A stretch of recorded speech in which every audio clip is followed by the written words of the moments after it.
Since my last video hit, Flint has bent over backwards to avoid actually admitting that he knowingly uttered falsehoods on the Joe Rogan Experience.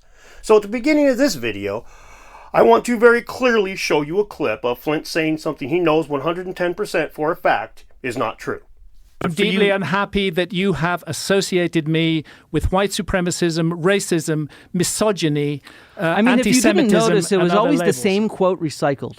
So I said something once, and then it gets recycled in like 15 different pieces. I understand, but you said it. Now, as most of you are well aware, Flint has not just said this once. He's said this numerous times. Every single time he writes an article about Graham Hancock, it includes this sort of language. From the article they're discussing in the debate, to the letter from the Society of American Archaeology to Netflix, to the article that he posted in his personal blog after the debate, to so many things in between, to every single time that he gets on Twitter and rails about it with a big old long thread, it will include a portion of this as well. Every single time he talks about Graham Hancock at length, it includes this language. It's not something that he said one time, but on the debate, he could totally tell Joe was not down with this, so he was backed into a corner and he scrambled to save face, and his knee-jerk reaction was to bullshit his way out of it. So, having established that he does in fact have no issue saying things that are not entirely true in order to save face, let's continue to evaluate the rest of his response to my video. Hi, my name is Dan and welcome to Debunking. When you tell one lie, it leads to another. When you tell two lies to cover each other, then you tell three lies. Oh, brother, you're in trouble up to your ears. Flint's thread defending himself starts off talking about a bunch of crap that, well, I didn't. So I recognize what this is. It's a cheap attempt at misdirection. So we will just ignore the red herrings, wade through them, and get on to the part where he actually responds to what I said. When he does finally get to addressing my video itself, he starts with the plant domestication. But he doesn't even address what I said, not in any meaningful sense. The point that I made was that some plants, in particular rice, are extremely hard for them to discern the origins of, and there are anomalies in the genetic record. This is well known in the field. Almost every paper you will find on the genetic history of rice quickly admits this is very difficult to pin down and the origins are not known. Matter of fact, sometimes you will see contradictory titles to these papers. In the debate, Flint attempted to make a case for plant domestication being something that we can say for a fact did not happen until 11,000 years ago. And what are the oldest seeds that you found? Oh, the oldest seeds we have go back tens of thousands of years. The oldest domesticated crops we have go back about 11,000 years. And where are those from? From Syria, Turkey, the Fertile Crescent area, yeah. Is it possible that there was domestication before that in other parts of the world? I'm going to show you why that's not possible. Okay, cool. Yeah, that's kind of my goal there. Okay. Yeah, because it's not even a disproof of an advanced civilization. It's a disproof of agriculture, period, in the Ice Age. Now with wheat, the plant that he uses in the debate, Flint is right. We are pretty well aware of its genetic history. But rice is not so cut and dry.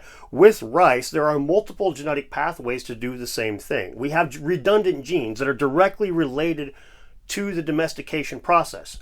So it does look like there's a very good possibility that they were domesticated and went back to the wild and then were domesticated again. And now Joe Rogan, he saw this possibility and he asked Flint about it, and Flint was very clear in his response. But is it possible that this cycle of domesticating wheat and beans and all these different things has taken place many, many times? And that if you left them alone, they would go back to the wild form, where if there was a disaster and people stopped growing them in this particular region, how long would it take for them to revert back to their original state? Thousands of years again. Thousands of years again. Thousands of years. How many thousands of years, you think? Well, I don't know, because I'd have to look that up, because I know that we've observed this kind of stuff, feral, domesticates going feral, but I don't have that off. And you said how many? But he omitted the thousands of years part in his thread defending himself on Twitter. Now, according to Flint, he merely told Joe he doesn't know how long it takes. And this is not a small thing. Joe asked a very pertinent question, and Flint shut it down with a confident statement that excluded any possibility of Joe's idea being true. The statement, thousands of years, is false. In 100 years, it is clear in the record, and by 1,000 years, you may well not be able to tell if it was ever domesticated at all, as we see in the record of rice today. Now, I can't fault Flint for not knowing this information. No one can know everything. But he didn't say he doesn't know. He said thousands of years, and then he said he didn't know. I do believe we all know the term lie by omission. So this is exactly what we have right here. Next, let's talk about the ice core data. In my last video, I clearly demonstrated Flint has used a graph showing heavy metals from 1100 BC, but he spoke about the lead levels in the Ice Age over 12,000 years ago. Now his defense was to claim that he merely showed the graph to prove that we could trace metallurgy, and then he shifts this statement. And I'd say we could definitively prove there was no large-scale metallurgy in the Ice Age. Into, however, I was correct when I stated there was no published evidence for metallurgy from ice cores.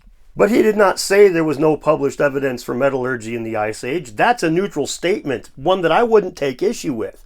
Compare that to what he said. We can be sure there was no large-scale metallurgy in the Ice Age.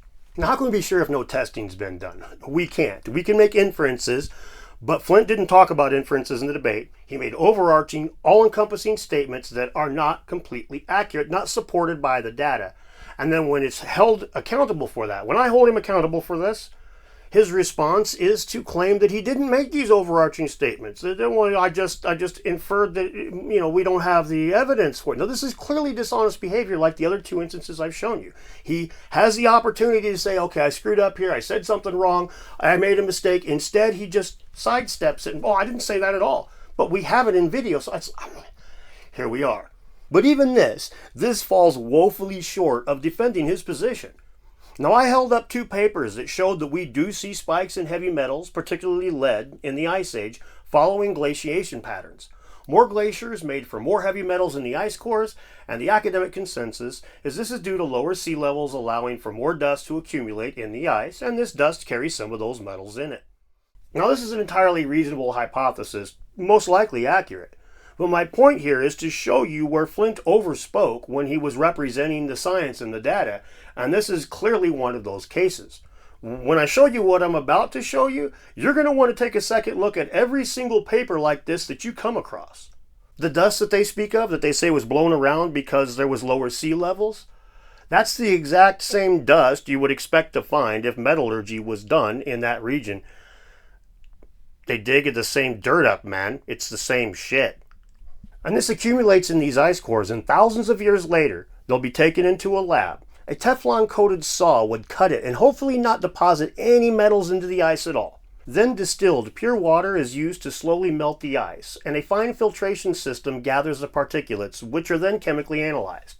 Now, all along this process, the potential for contamination exists and is heavily combated. But when this process is done, with any luck, they will have a very specific set of trace elements. And with some analysis, they can determine quite a bit from these metals, oftentimes straight up labeling lead as anthropogenic lead, denoted as PBanth, and then this means they're quite certain that this lead came from humans, and a lot of this is easily discerned because the complex chemicals we use in more modern times are not normally found in nature.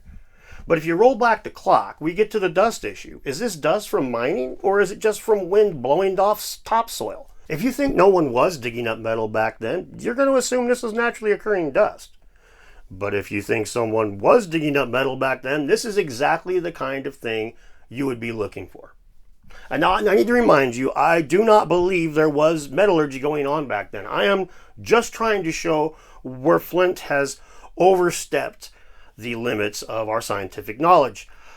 For example, I am assuming that there was no metallurgy back then, and I assume that that was from dust. But I am aware that it is the same fingerprint that we would find if it was from metallurgy. So I am aware that I cannot say for certain that my opinion that there is no metallurgy in the Ice Age is true. I can say that most likely it was true, and I could say that I believe that because we have no archaeology sites that would line up with the deposits of metals that we find in the ice cores.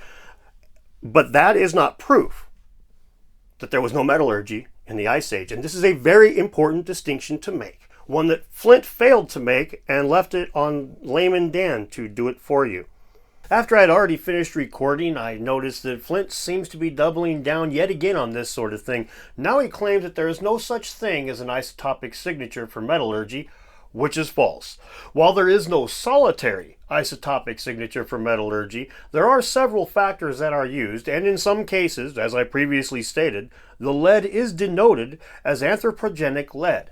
A great example of this is when they look for isotopic anomalies in a certain time. For example, if lead, copper, cadmium, and other metals all go up and down more or less together in the historical record, but then we see a rise in one or two of them but not the others, human metalworking is an immediate suspect.